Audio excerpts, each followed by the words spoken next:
What's up, people? I'm Shaggy, the opinionated hippie, and this is part 2. Yeah, it doesn't make sense, but it is, of my ongoing series in which I rank and review the Bob Dylan bootleg series.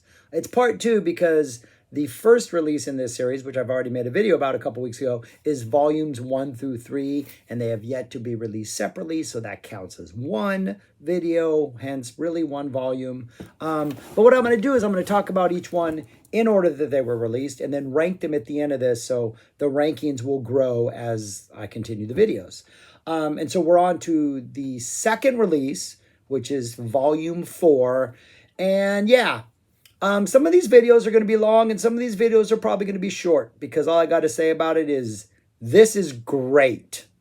Yeah, that's it. What else do I say about this? This is probably one of the most iconic performances ever in the history of rock. It is legendary in the way us music fans love to make things legendary. So anyways, yeah. So this release, this Bob Dylan release, it is a 2 CD release, comes with a massive like 60-page booklet. All of these bootleg series are excellent releases. And it is a single concert performance from May, if I'm not mistaken, May 17th in 1966. And this was, I think, one of the most, I think it's referred to as the most famous bootleg ever. I think this was a heavily bootleg show, and there's a reason for both its sort of infamy, fame, and why it was such a popular bootleg, and we'll get to that. I never collected Bob Dylan bootlegs. I was always into the Dead, Zappa, Fish, more jam band stuff, so I never went down the Bob Dylan rabbit hole. So I never got this. I think I have a tape of this somewhere that somebody had sent me, but I think I only listened to it a couple times. So I first heard this one in its like full entirety, in its full sound beauty. I sat down and actually appreciated it when it was released back in 1998. And what this is it is a complete concert, and it is the Judas concert. It is the concert in which an audience member yells at Bob Dylan that he is Judas. Why is he Judas? Because he has gone electric. He went electric about, July of 65. This is May of 66. So 10 months earlier, he went electric at the Newport Folk Festival. He then, I think, did a European tour, played here. This is a Manchester Hall show, the Manchester Free Trade Hall, though the bootleg said the Royal Albert Hall. So it was generally known as a Royal Albert Hall show. We now know it's not from the Royal Albert Hall. Manchester Free Trade Hall. He did a European tour, and people knew he had gone electric. He wasn't just playing folk music. He would do a set of acoustic, still not folk music, it's Bob Dylan music, set of acoustic music, then he would come on stage and do a set of electric music.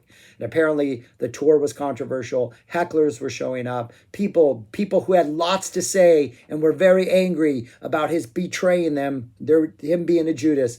They had things to say. And it was captured beautifully on tape in just the perfect way possible in this show. And for that reason alone, it is one of, I think, the most essential releases in the history of rock and roll, especially when you know the history. He went electric in July 65. He was touring 10 months later. He's in London. He's in England. He plays this show. It gets recorded. At the end of it, somebody yells Judas at him. It's right before they play Like a Rolling Stone. There's like a moment of silence, like the entire second set, which is, I'm jumping ahead of myself now, but I'm really excited about this. The entire second set is electric. This show is the first CD, is the first set, an acoustic set, possibly the most perfect disc of music Dylan has released. The second set is electric, also near perfect, though I'm a bigger fan of the acoustic than I'm an electric.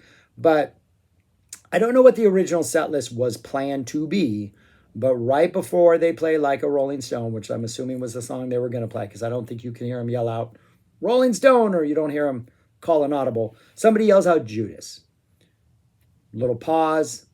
Dylan comes back and he says, I don't believe you.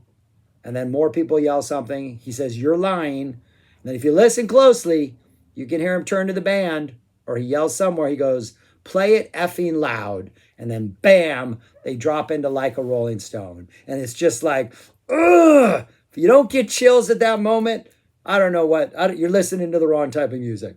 But it is just one of the most singular, powerful moments in the history of rock.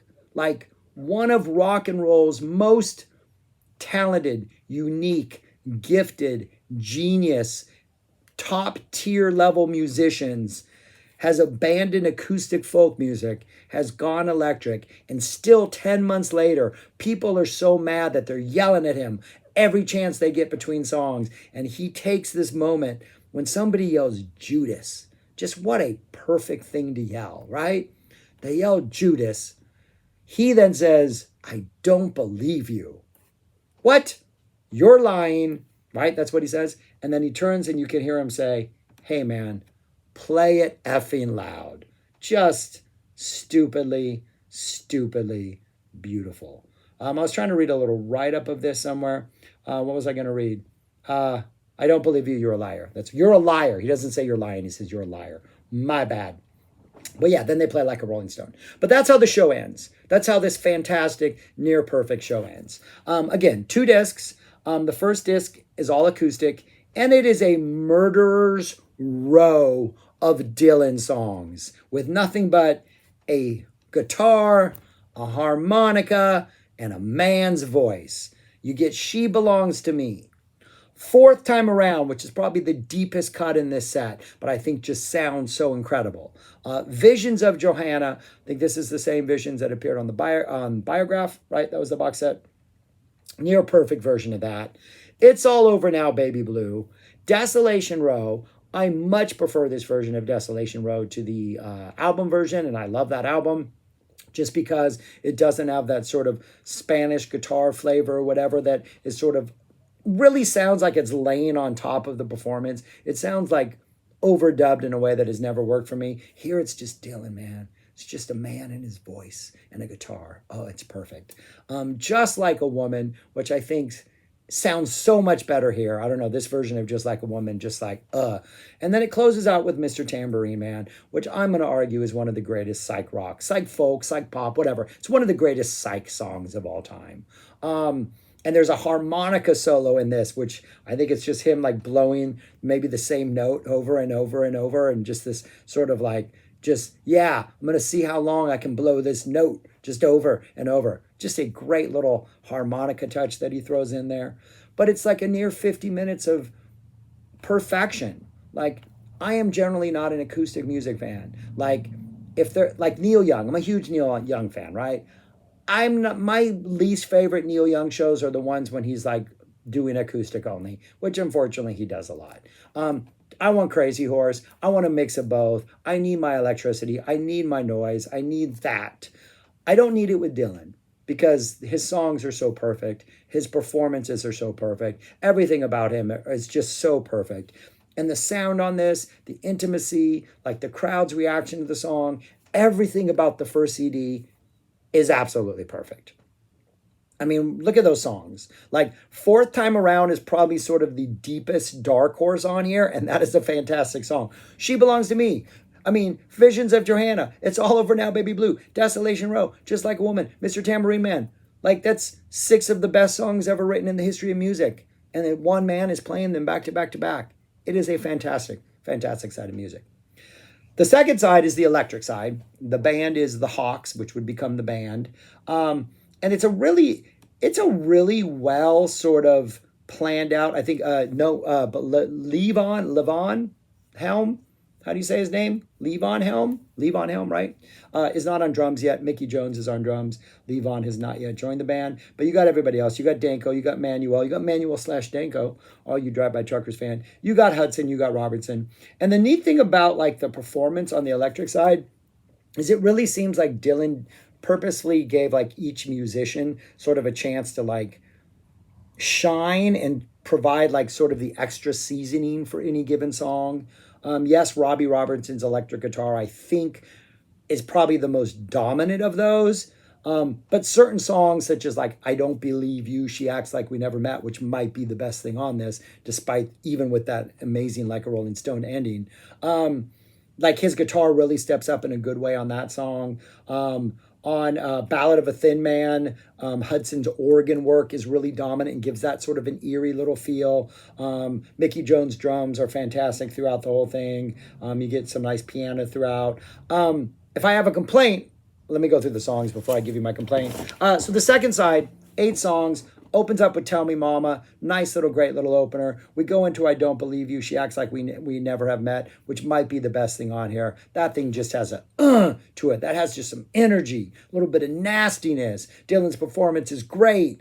And towards the end of the song, I think it's the last 2 choruses, it almost sounds like Robertson's riff, what he's playing in the choruses, is like it almost sounds like he's quoting Tequila. I almost always hear this dun dun dun dun dun dun dun, whatever Tequila is. It just seems like he's quoting that because things just get a little bit funky and a little bit weird in those last choruses. Baby Let Me Follow You Down. Setlist sequencing is perfect on this. Because Baby Let Me Follow You Down, you get like a verse, chorus, whatever that is, and then a different musician gets a little chance to solo between each little pocket of vocals, and that just has a really comfortable, loose feel. The only thing I kind of have a complaint about on this whole thing, it's not really a complaint. The only version I think I really, really prefer of a studio version versus any of these live versions is just like Tom Thumb's Blues.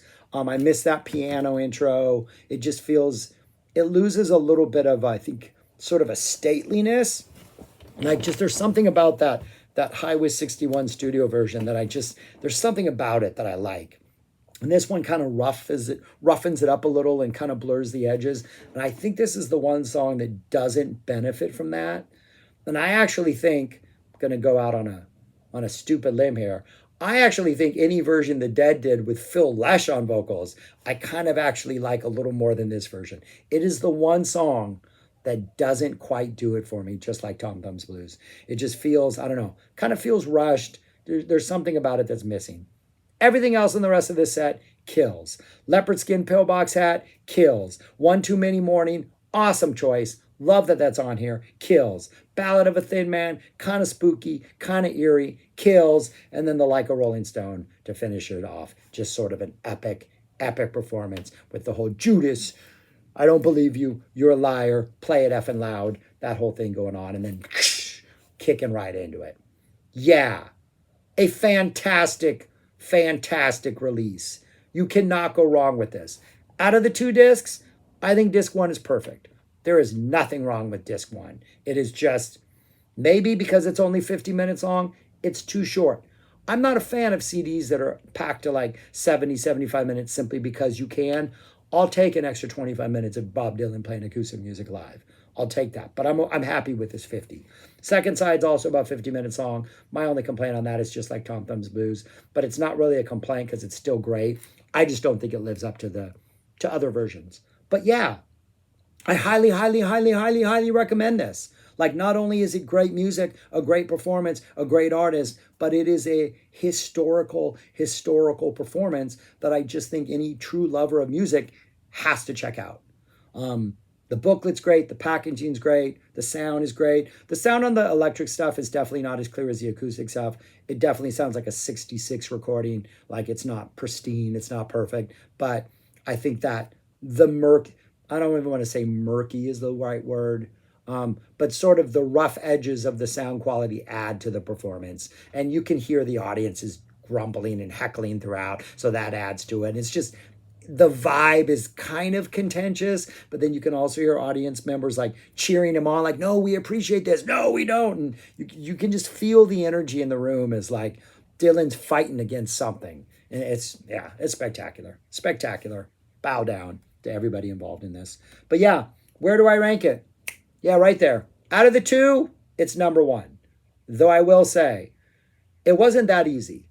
I honestly, I don't know. I don't think I could ever rank number 1 through 3 above it. But I really, really like volumes 1 through 3. And I think had these been the only 2 ever released, it might be a closer matchup because other things and other bootleg series volumes have been sort of duplicated from 1 to 3, or we have a fuller picture of stuff. Like this 1 through 3 is a sampling of pretty much everything from like mid 60s to early 90s. And so to have a lot of that stuff has been flushed out more on other releases, and so it lessens the impact of volumes 1 to 3. But I still think 1 to 3 is an absolutely fantastic release. It's just, I prefer complete concerts, and when you have one of the most iconic, historical, important concerts of ever, you got to give that its due. And so it's number 1. So yeah, fantastic. Like again, I'm sure there are books written about this. There are probably people making videos that are hours long about this. There should be. I hope if nobody has, somebody should do it. A fantastic release. I love it. I recommend that you get it. And that's it. And I thank you for watching. Subscribe, like. If you're a Zappa fan, go check out the March Madness going on elsewhere on this channel if it's still March in 2023. If you're watching this after March in 2023, that's over. It's over. It's done with. So you missed it. But anyways, thanks for watching. Subscribe, like, share, and go listen to all the music people. And if you have not heard this album, get it. It is fantastic. It is worth every dime, worth every time, worth every, not the crime. Don't commit, crime doesn't pay people. All right, that's it. Peace, y'all. I'm rambling. Take care. Stay cool.